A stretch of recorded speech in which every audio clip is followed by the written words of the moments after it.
Statistics South Africa recently released a report about the rising unemployment rate, which is among the highest in the world. To compound this, there has also been an increase in time-related unemployment, in working fewer hours than needed or wanted. As with unemployment, young people are far more vulnerable. Unemployment in Africa, particularly youth unemployment, is reaching alarming levels. In many countries, more than 400 out of every 1,000 graduates do not find stable employment, even a year after finishing university. Are African students adequately prepared for the jobs industry needs them to fill? PwC has done several studies and workshops in several territories among its over 3,600 education clients and 18 active networks.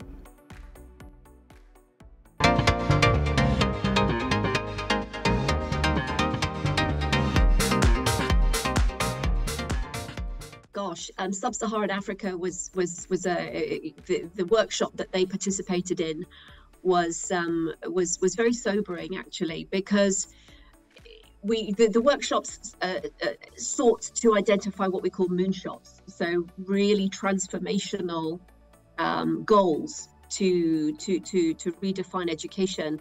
The moonshot that emerged in the Sub-Saharan African one was really sobering, because for them a moonshot was universal access to good quality education. And in the previous two workshops, it wasn't a moonshot because it was reality, effectively. And so that was really very, very, I think, telling that in Sub-Saharan Africa, there are much bigger problems that need to be addressed. And when you consider that I think one of the statistics that was shared was almost 75% of under 35s are in the African continent, then that's a big challenge for the world. To what extent should employers get involved in ensuring that graduates are equipped with the needed skills for today's in-demand jobs? One of the key ideas that's come out of the work we've been doing, and we've been putting it into action recently, is that in the certainly in the final year of undergraduate study, that programming is much more blended, not in terms of technology versus face-to-face, but in terms of experiential workplace learning. And that is something that I think the universities and employers really need to work on together.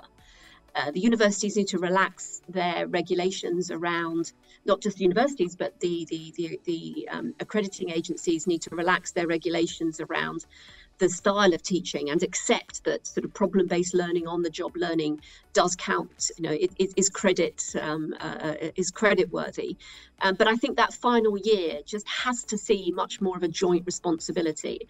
I think employers need to trust, and do, I think to a large extent, trust universities to prepare students year one, year two with sort of fundamental sort of transversal skills, learning how to learn, maturing, sort of building that foundation. But in the final year, it has to be a joint responsibility.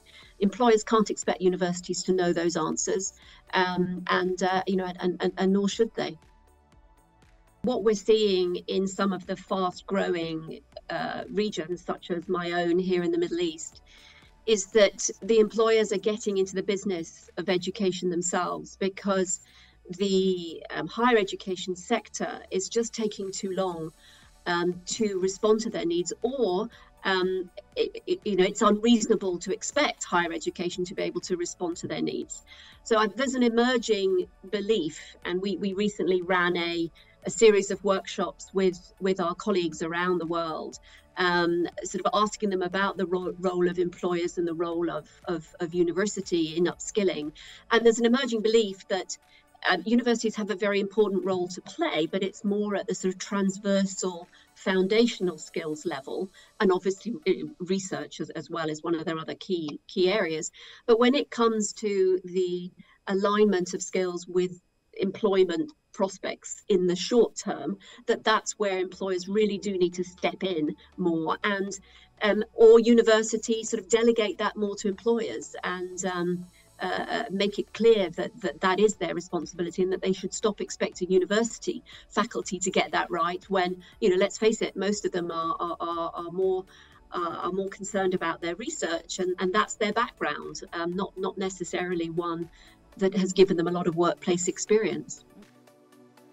Education is delivered in the classroom, but a student is out of the classroom for a greater percentage of their waking hours than they are inside the classroom.